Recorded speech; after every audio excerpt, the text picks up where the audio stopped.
All right, let's just jump right in. It is time, honestly, it's past time, to completely rethink how senior leaders handle strategy. We've got to move away from treating strategy like this static, isolated plan that just sits in a drawer gathering dust and shift toward understanding it as a living, measurable system.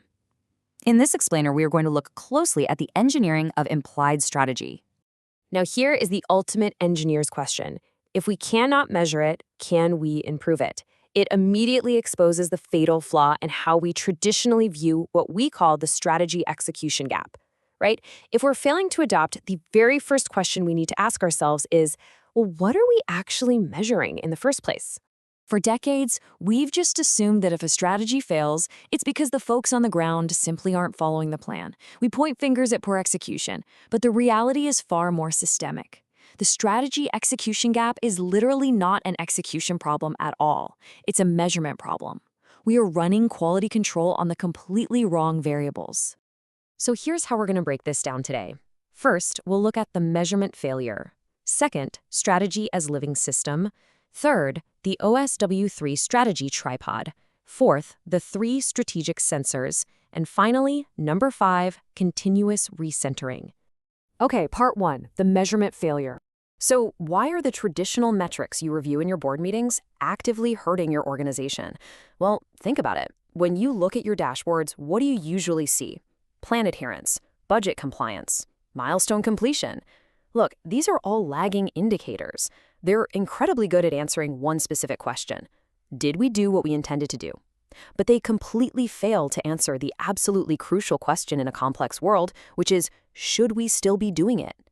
By relying on these old metrics, organizations actually optimize for executing an increasingly wrong plan perfectly, rather than, building the capacity to sense a changing environment and actually correct their course. Moving on to part 2, strategy as living system. If that old industrial era view of strategy is fundamentally broken, what replaces it in the intelligence era? Well, we have to make a major shift. We have to stop viewing strategy as a static plan, some top-down document demanding strict alignment, and start viewing it as a living system. A living system is continuously operating. It's a mechanism that senses the environment and converts opportunity into directed action in real time. It's not about holding a fixed position. It's about moving intelligently. That brings us to part 3, the OSW3 Strategy Tripod. To truly understand this living system concept, we have to recognize that strategy isn't just one monolithic thing. In fact, there are actually 3 simultaneous strategies running in your organization at all times. We call this the OSW3 framework, which stands for balancing your wished, real, and implied strategies. Now, you have a wished strategy. That's your declared intent, the stuff in your slick slide decks. You have a real strategy, which is what your actual decisions and resource investments reveal. But the ultimate target, that's the implied strategy. Implied strategy is basically the smartest viable move the situation affords right now. It is always present, acting as a live marker of opportunity, even if your organization is currently too blind to actually read it. And this implied strategy sits right at the center of your constraints. It's balanced perfectly between your wishes, your internal realities, and the external opportunities. It acts as a live, traveling reference point for action. It's not a fixed destination at all, but rather a continuous recalculation of the most favorable adjacent possible move. So here is the crucial point, the real aha moment. If implied strategy is a constantly moving target based on shifting reality, then your ultimate performance metric has to change entirely. It's no longer about how fast you can execute a predefined plan. The ultimate metric is how fast you can correct. Speed of correction beats speed of execution every single time. Let's dig into part 4, the 3 strategic sensors. To optimize for this speed of correction, we basically need to engineer the organization differently. We need to install 3 specific, leading indicators, what the source material calls structural sensors. The very first one is conversational debt. Think of this as the organizational equivalent of technical debt. It is the accumulated weight of unresolved tensions, contradictions, and unspoken trade-offs. When aspirations and actions fall totally out of sync and people just don't talk about it, that debt builds up fast. It acts as static noise that blurs your visibility and actively blocks vital signals from surfacing. If you ever hear the phrase, "We knew this was coming," during a postmortem or retrospective, pay close attention. That is the glaring red alert siren of active conversational debt. It literally means that the tensions existed, people saw the warning signs, but those signals were systematically blocked or filtered out before anyone could actually deliberate on them. Okay, the second sensor is the delay of surprise. This measures your organizational sensing capability. It's the critical gap between when a change in your environment first becomes knowable and when it actually becomes actionable in the right place within your company. You can actually measure this like an engineer. You take the timestamp of when a signal was first observable, maybe it was a weird customer complaint or a quiet little market shift, and you subtract that from the timestamp of your organization's actual response action. If that delay is long, well, your organization is structurally blind. And importantly, tossing in tools like AI will only shorten this delay if your organization's structure is already readable and healthy.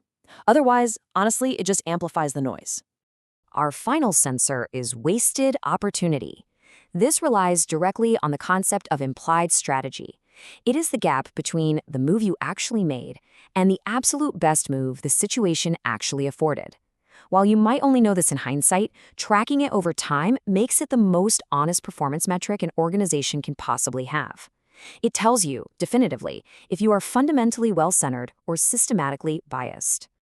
Finally, Part 5, Continuous Recentering. Let's pull this all together. What does it actually look like to manage these sensors in practice? Well, if you operate without this kind of continuous living strategy, you become this: a deer in the headlights. You're just merely reacting to surprises that hit you like hail. You might always be busy, sure, but you are rarely making deliberate, advantageous choices. But a well-centered organization operates completely differently. It acts like a swarm of stars. This is what we call middle-out strategy. The strategy isn't just pushed heavily top-down or left to some chaotic bottom-up process. It's fractal.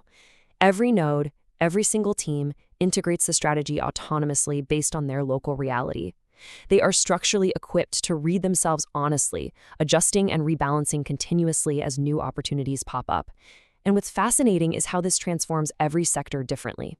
In academic and research environments, it shifts the focus from rigid grant cycles to adaptive, real-time discovery.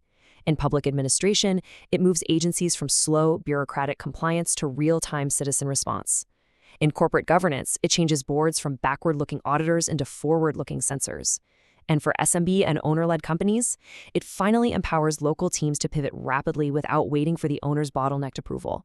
So this leaves us with a highly provocative new mandate for every leader listening to this explainer, whether you're running a scrappy SMB or a massive enterprise. If the true objective of strategy is maintaining your balance while conditions constantly change around you, you have to ask yourself right now, which system are you actually building? Are you stubbornly engineering your people for alignment to a static, outdated plan, or are you engineering them for continuous recentering? Think about your delay of surprise today and ask yourself, what can you do to shorten it tomorrow?